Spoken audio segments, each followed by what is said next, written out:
What's up, everyone? Welcome into another episode of Instant Reaction here on the Colts Audio Network and on the Colts YouTube page. We are presented by Sony, and I'm joined every week by my friend Bill Brooks to break down the Colts' latest game. Bill, the Colts win 38-30 over the Tennessee Titans on Sunday at Lucas Oil Stadium. They improve to 7-8. They remain very much in the hunt for the NFL playoffs. They still need a lot to go their way. We are here to talk about this game, though. We'll leave the playoff prognostications for a later podcast. I'm sure we'll talk about that this week on the official Colts podcast.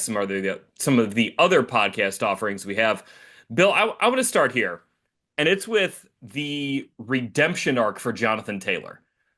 For him to have the game he had today, which was remarkable. 29 carries, 218 yards, 3 touchdowns, touchdowns of 65 and 70 yards in this game.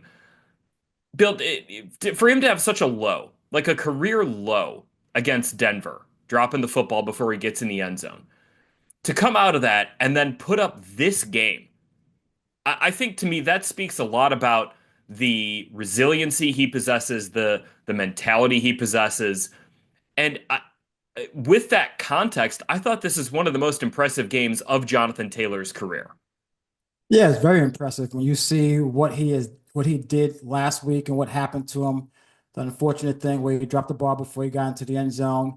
For him to go through the whole week and that playing on his mind and thinking about it, I'm sure he wanted to get back on the field right away, to go back out and play a game. But then for him to wait the whole week to try to put that out of his mind and prepare for his upcoming game against the Tennessee Titans. And then for him to go out there and run the ball the way he did, in the fashion he did, how hard he did, and to have the success he did on the ground, says a lot about Jonathan Taylor, about his mental makeup, him going out there wanting to not so much prove anything to anybody, but just go out there and kind of say, okay, what happened in the past? That did happen, and more than likely it's not going to ever happen again to him. But I want to show people what I can do, and not to show people what he can do, but just go out there to perform for his teammates, for himself, and he did that for the Indianapolis Colts today. Had a very impressive day today in running the football. So let's talk about these two long touchdown runs because I think what we always need to remember with these is that a run of probably, I'll call it even 20 or more yards, you have to have all 11 guys on the field doing their job, whether that's the offensive linemen winning up front, the tight ends making a good play, the wide receivers hitting those crack blocks on the outside, and then Jonathan Taylor making a guy miss. So on this first run, Colts are in pistol. They motion Drew Ogletree over. I think, by the way, Bill, Drew Ogletree's done a really good job the last couple of Yes. weeks as they've kind of used him right as that, not necessarily a fullback, but almost like a seeker behind the line, and Mhm. kind of a lead blocker. He's done a really nice job coming out of the bye. That's an adjustment the Colts have made with their run game. And on this one, JT takes the handoff. Drew seals off number 91 immediately off the snap. You get Quentin Nelson climbing to the second level to take out Kenneth Murray. And then Michael Pittman's just like scrapping it up in there. He's blocking a corner. He's blocking a linebacker. He's just anyone he can get his hands on. He's just trying to block him and get him out of the play. And then Jonathan Taylor, this cutback he makes where he's in the hole and Amani Hooker, 37, thinks he's kind of like getting down on it. The cut he makes, oh my goodness. He puts Hooker on the ground and Yes. then just accelerates and he's gone. Like from, the midfield logo. An awesome, awesome play right there. But again, Bill, it takes all 11 guys on the field for stuff like this to happen. Exactly. It takes everyone on the field to make a play like that, be successful, and to have a big run. Usually, when you have a big run in the National Football League from a running back, it takes everyone. It takes wide receivers down the field, blocking, making sure they get in the way of people, and trying to block and open up lanes for the running back to hopefully make that big run. But the offensive line, they did a great job today. They blocked extremely well, did a nice job opening up the holes for Jonathan Taylor, and then Jonathan Taylor with his vision and with his cutting and things that he can do as a running back showed today by those two long runs he had. But as you said, JJ, it takes everyone doing their job and executing their job and helping Jonathan Taylor make those big plays. Without the receivers blocking down the field, there's no long touchdown. Without the tight ends making the blocks, that they need to make, there's no touchdown. Without the offensive line doing their job, open up the holes so Jonathan Taylor can get through and see the holes opening and execute and running through those holes, there's no long touchdown. And for Jonathan's vision to be able to make those cuts when he needs to make those cuts to go against what the defender is trying to do against him, there's no touchdown. So it takes everyone to make those big plays like that on the football field, especially those long runs. All right, let's talk about everyone on the other long run. This is the 70-yarder Taylor had to open the second half. This Wow. is a really cool play. You got Matt Gonzalez kind of coming across the line, blocking down. He takes out the linebacker on this play. And then downfield, you've got, these are not necessarily the best technique blocks. I don't think it matters. But A.D. Mitchell, he's able to engage with 21 out there with I think that's Brownlee, and he's able to hold Brownlee off just long enough for Taylor to get by him. And the other guy, the other receiver down there is Josh Downs, who just kind of stops, the corner goes with him, and by the time that Taylor is accelerating, the corner can't catch up to him. Just like again, these little things, these little details in that play make it work. And then this is something you got the safety coming down again and just missing the tackle. I read the transcript of Jeffrey Simmons after the game, Bill, Hmm. your all pro defensive tackle on the Titans. And he kept saying over and over again, everyone's going to blame the defensive line for the day that Jonathan Taylor had, but it takes all 11 guys. It takes everyone being in the right gap and in the right fit. And I thought that was interesting because Simmons is a good player. He's a leader on that team. And for him to kind of come out and be like, it's on everyone, he's right. He's absolutely right. When you give up two touchdowns of 65 or more yards, it's not just the defensive line. It's not just the linebackers. It's not just the defensive backs. But on the flip side, it's those Colts players making plays against those guys that lead to these touchdowns. Exactly. Like you said, you know what? Sometimes it doesn't have to be a big block from a tight end or a wide receiver. A lot of times, all you need to do is just get in the way of the defender, make him stop his feet, or have to change the direction to slow him down a little bit and let the running back do the rest. Jonathan Taylor is fast enough to outrun a lot of players, a lot of people. All you need to do is get in the defender's way, make him stop his feet, and give Jonathan Taylor a lane so he can make those big plays. And then, as Simmons said as well, you know, just as on offense, it takes all 11 guys to make a play successful. It does the same on defense. The linebackers have to fill, they have to make sure they hopefully can get a tackle and fill those holes and fill those lanes, have a good run fit, so to speak, and then also have the safeties come up or the corners come up and do their job as well. So in a football game, it takes the whole team. When there's a successful play on offense, it takes the whole 11 guys on offense. And when there's a good play on defense, it takes all 11 players on defense as well. Just in these two instances, the Colts had the more successful play in regards to all 11 players doing their job and doing their job well. Another play where I thought this stood out, Bill, was on Josh Downs' touchdown. So it's a 3rd and 4 late in the second quarter. And when Richardson threw this ball, I was thinking, okay, you're just kind of playing to get a field goal here. You got kind of a break right before halftime. You're just thinking, all right, let's get out of here with the 20-7 lead. That's really good for where this team has been at. And on this play, Amani Hooker kind of takes a bad angle at Josh Downs. I don't think he realizes how quick Downs is. No. But then the thing I noticed is A.D. Mitchell blocking Chidobe Awuzie, and he's able to engage with him long enough again where by the time Awuzie disengages, Downs is tiptoeing down the sideline and he's gone. I, I want to highlight A.D. Mitchell here real quick because he's had some up and down moments this season. But he made that really nice catch down the sideline over the shoulder, difficult play, getting both feet in. And then these couple of plays where he kind of scrapped it up with these defensive backs. Doesn't have to look pretty. You don't expect it to look pretty from a wide receiver, but he stuck his nose in there and got physical. I think I'm more impressed with that from A.D. Mitchell than I am the really nice catch, which was very impressive. But you like seeing that competitiveness, that physicality, and I think that is going to benefit him just as much as that catch he had going forward.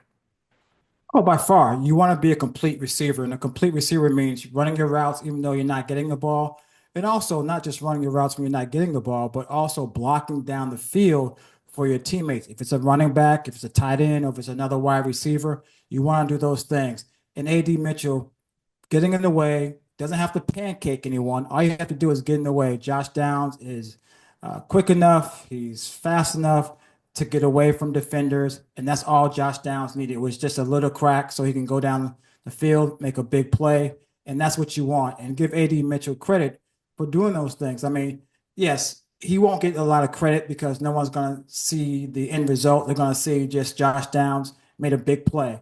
But you look at it, as you said, it takes other people to make these successful plays. And AD Mitchell made a big play by him participating, getting in the way of the defender, so Josh Downs could have an opportunity to make a big play. All right, before we get back into the run game, just because I want to dive into just the usage a little bit more, just a quick kind of word on Anthony Richardson's game. So he goes 7 of 11, and he throws the touchdown to Downs, throws for 131 yards. He does throw the pick, which he said he probably needed to lock the safety down with his eyes a little bit better. Hooker's able to get in there. That was down in the red zone early on in the game, kind of a tough play there. But overall, I thought this was kind of like this was sort of the game script I expected the Colts to maybe have a little bit more this year, where Richardson doesn't need to throw it a whole lot. He gets a lot of yards on the ground. Anthony Richardson runs it 9 times for 70 yards in this game, including a touchdown and a 29-yard gain. And I came away from this game being like, yeah, it was a pretty good game for Richardson because he didn't need to do a whole lot. And a lot of the work he did again, Bill, was on the ground. He had good pockets when he did drop back to pass. I thought Matt Gonzalez had a really good game. Mm-hmm. And that's another encouraging thing to kind of stick in your back pocket. Another really good day for Matt Gonzalez. But this I just thought was like, if the Colts are going to build a winning formula down the stretch against opponents that they should beat, like the Titans who have 12 losses, the Giants have 13 losses, the Jaguars have 12 losses, I think this is kind of the formula where you run it a lot. You have Richardson throw in advantageous situations, and he doesn't put the ball into harm's way a whole lot. He did once today, but that was it. I think this is a formula the Colts can lean into to win these final couple of games and give themselves a chance, at the very least, of making Week 18 matter. Yeah, I mean, this is what you want to do because you see Anthony Richardson going out there doing what he can do, and what he does real well at this moment is run the football. He had an opportunity to run the football, did a nice job, as you said. He was what 9 for 70 yards, and that's big. And when you add that to what JT can do in the backfield, that's just a big plus for the offense. So I like what he did out there today. And you know what? Yeah, he didn't throw the ball a lot, but there was one play to me that really stood out. Third down near the end of the game, Hmm. Michael Pittman runs an out route. Nice pass, put it right on Pittman. Big play during that time. You needed a first down at that moment, and Anthony put it right there on Pittman. So Pittman make a catch it, get out of bounds. Big first down for the Indianapolis Colts. So there's going to be times where he's going to need to make a big throw, and we know that he can do it. He just has to be more consistent at it and do it on a regular basis. But watching him run the ball, watching him do those things, watching him run behind his blockers like what he did on the touchdown there with Quentin Nelson leading the play and getting into the end zone. Those are the things that Anthony does well. You want to do those things and continue to highlight those things, but also he still will need to make those big throws, which he did with the throw to Pittman. But if he's running the ball and the Colts are successful, why stop it? Keep on doing it and keep on running it over and over again until the opponent stops them.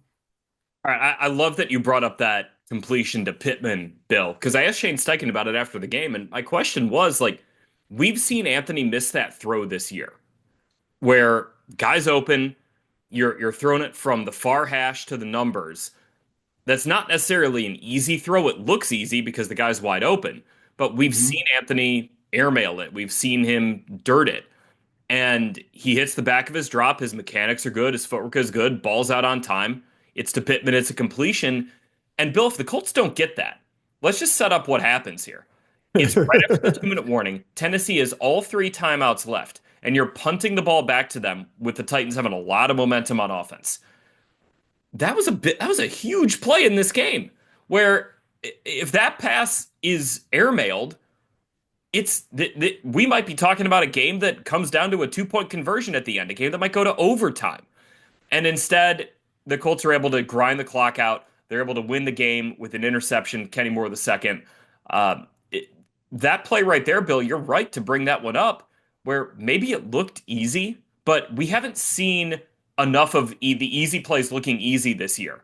And I thought that was just a really nice little marker in this game where, okay, yeah, it should be easy, and it looked like it from that throw. Yeah, it looked easy, but it wasn't. I mean, as you stated, it was a pressure time for the Colts where they had to get a first down to continue to drive, or they're punting the ball away back to the Titans and then get the ball to have a chance to go down and score a touchdown to possibly tie the game or go for a 2 point conversion. But it was a big play by the Colts at that time. Anthony Richardson made a throw. The defender was off, so Pitt had a free release, ran the route, and AR just put it right on him. And it looked like, I mean, it looked like what you want to see in practice when you're doing routes on air. That's what it looked like to me. As far as AR back there throwing it, he just laid it right there. Pitt got it, caught it, made sure he had control of it before he went out of bounds. And that's what you want to do. Those are the plays that look easy, but aren't easy. So it's good that they were able to complete that. And hopefully, those are things that we will see continually going in the future, both from AR and Pitt. All right, Bill, before we continue on this episode of Instant Reaction, a quick word from our friends at Sony. Bill, you know I travel a lot during the season, and I could not live without the Sony 1000 XM5 noise-canceling headphones.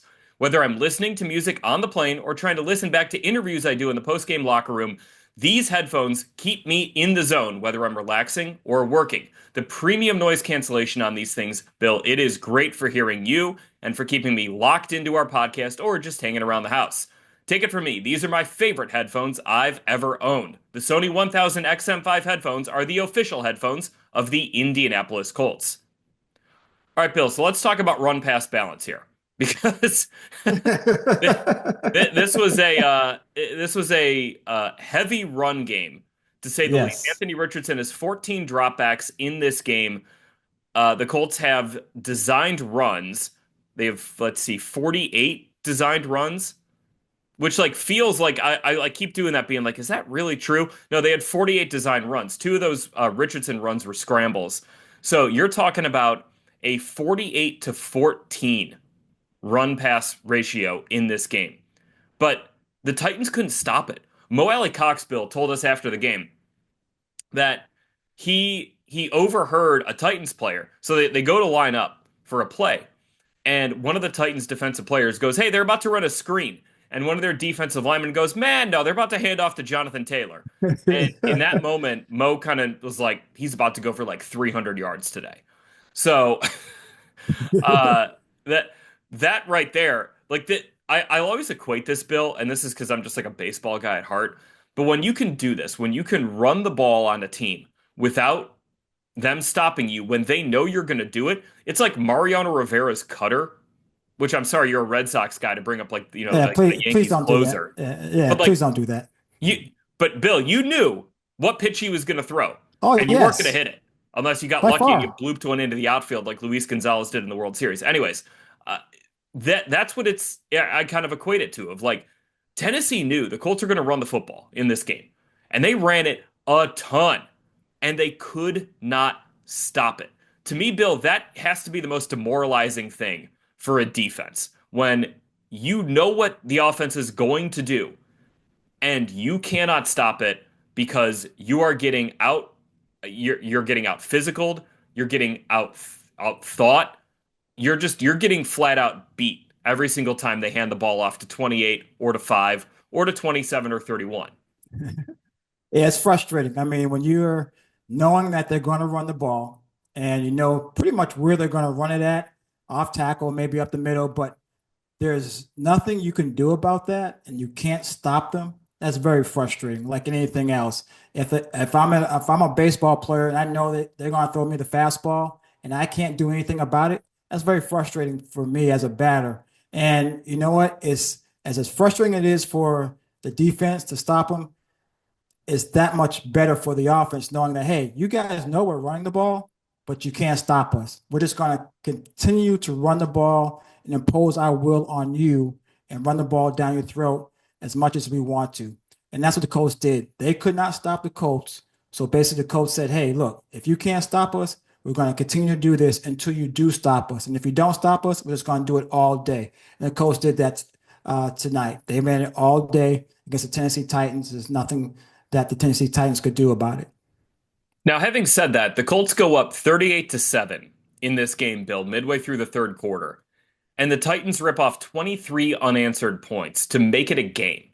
And I asked DeForest Buckner after the game, like, how do you kind of balance okay, we won, we're still in it, this is great, we needed the win, versus just kind of the end of the game. And he was just like, we have to develop that killer instinct. And you could tell it kind of ate at him a little bit that this was a one-score game. The Colts, every single one of their wins, Bill, has been by one score. This is their largest margin of victory this year by 8 points. But I think a lot of players in that locker room felt like it should have been by more. And Tennessee was able to get some explosive plays. The Colts pass rush was not quite able to get home late in the game. And Tennessee went from averaging 4.6 yards per play on their first 9 possessions to 7.5 yards per play on their final Wow. 3 possessions. Tennessee on those last 3 possessions, Bill, where they scored all 23 of those points, they gained more yards on those 3 drives than they gained on their first 9 in this game. So that right there, I think the Colts need to take a hard look at that and say, hey, we had this game in our control. We let Tennessee back into it. How do we make sure over these final 2 games that we don't leave this thing to chance, that if we do get a big lead, we kind of put our thumb on it and we make sure that that opponent does not get to come back in the game and have a shot to win it. Yeah, you want to put them away. You want to put a team away so they don't have a chance. And I think there was a one point in the game where the Colts had an opportunity to go up. I think it would have been 41-15. They had a chance for a 55-yard field goal.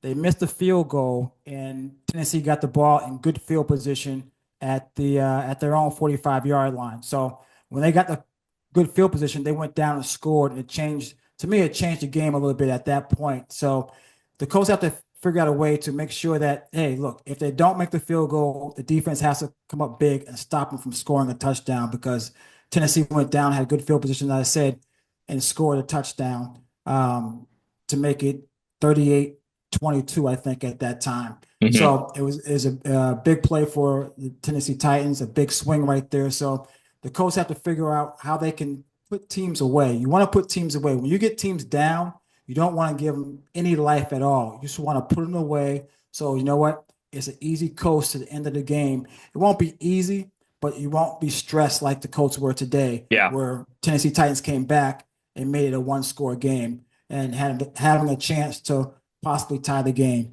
if things didn't go the way they went today and the Colts didn't make the plays they needed to make in that last drive and in some other plays earlier. Yeah, I mean I think this is kind of another one of those games for the Colts defense where they played awesome for, Mm-hmm. call it, 40 minutes, 45 minutes of this game. And I think they're gonna think more about the last 15, 20 minutes of this game than they are the first 40. Now, having said that, Kenny Moore II had another awesome game. He gets 2 picks, including the one that seals the game. Which, by the way, if anyone in the stadium noticed this, I want to hand up apologize. I thought Will Levis was in the game. I'm looking at I didn't have binoculars on, and I'm looking and I'm thinking, oh, they're going to put Levis in because he's got a bigger arm for, the last second play of the game. So I Mm-hmm. actually announced that Kenny Moore picked off Will Levis to end the game over the PA. It was not Will Levis. I'm very sorry to Will Levis. He's thrown a lot of picks this year. That was not one of them. So Yeah. full on apology, hand up, screwed that one up. But shout out to Kenny. He had a really good game today. Sam Womack gets an interception. He's got picks in consecutive games. That's really neat to see for him. But yeah, a game that I think the defense is probably going to be a little just not fully celebrating, given that I think they feel like they should have won this game by multiple scores. Yeah, they're happy that they won, but I'm sure that they look at it, hey, and look and say, hey, look, there are some things that we could have done better out there. There's some things that we probably could have done better to maybe ice the game a little bit earlier and get off the field and give the ball back to the offense. But unfortunately, that didn't happen. And they have to learn from that, learn from it going forward, and just hopefully don't make those same mistakes, but hopefully get off the field a little bit earlier. And those things are going to happen. It's tough to win football games in the National Football League, and it's tough. Very rarely do you see blowouts in the National Football League. These players are competitive. They have pride. They want to go out, and they don't want to be embarrassed out there in the football field. So they're going to do their best to try to close that gap so the score doesn't look that bad. So give the Tennessee Titans some credit for what they did to come back to try to tie the game up, and probably they want to go into overtime and see if they can win it in overtime. But the Colts did enough just to win the game, and that's all you want to do. You want to win the game, but there are things that Colts are going to need to clean up. You want to play better. You want to play good football. They're going to need to clean up some things moving forward, and you definitely want to do it this week in preparation for the New York Giants. 38 points, Bill, is the most points scored by the Colts in a game since last year in week 7 or 8 when they lost to the Cleveland, week 7 when they lost to the Cleveland Browns, 39-38. It is their highest point total in a win since they went and beat the Buffalo Bills back in 2021. That was the Jonathan Taylor 5 touchdown game. So it's been a little bit since the Colts have scored this Yeah, many points and left the stadium feeling pretty good about themselves.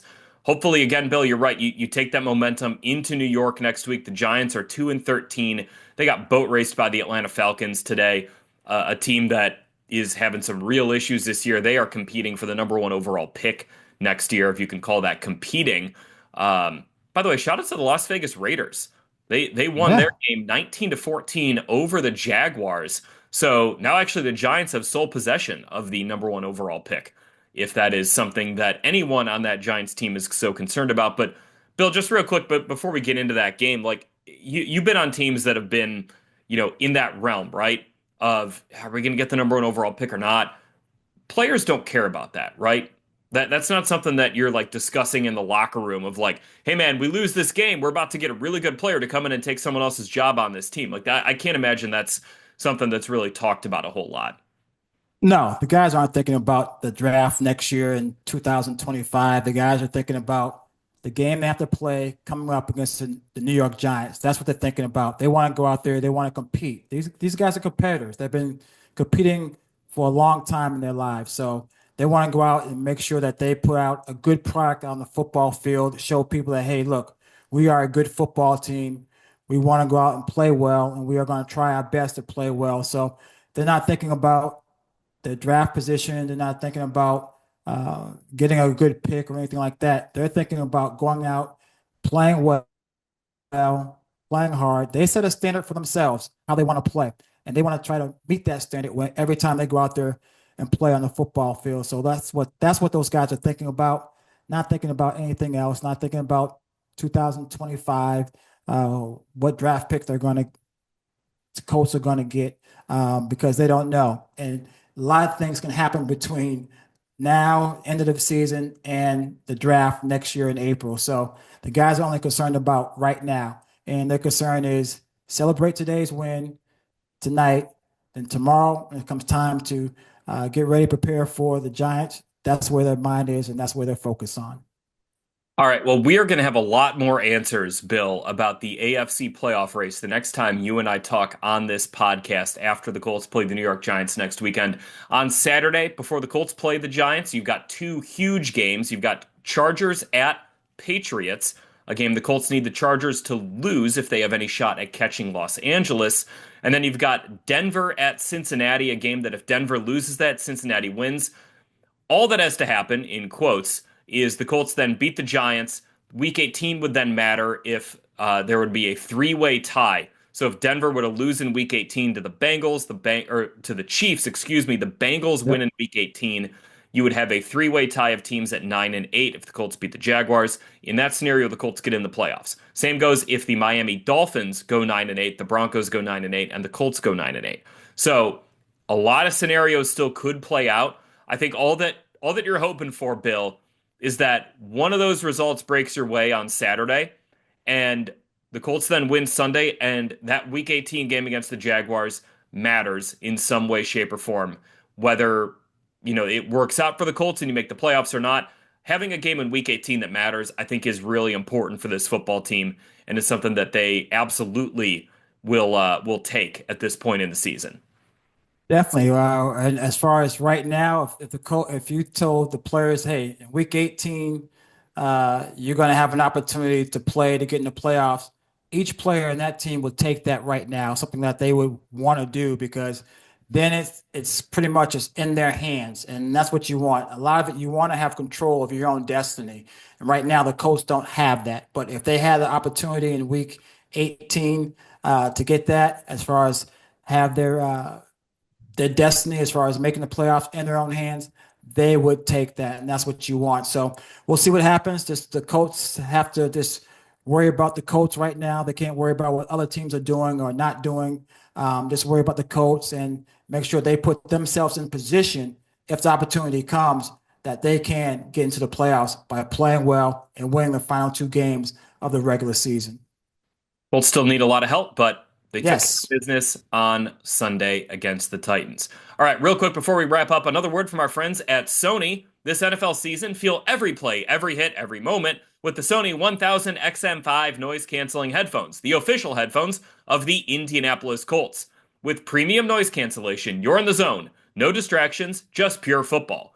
Whether you're in your living room or on the go, you'll never miss a beat with Sony headphones. All right, that's going to do it for us here on this episode of Instant Reaction presented by Sony. For Bill Brooks, I'm JJ Stankevitz. We will talk to you next week after the Colts face the New York Giants at MetLife Stadium. So long.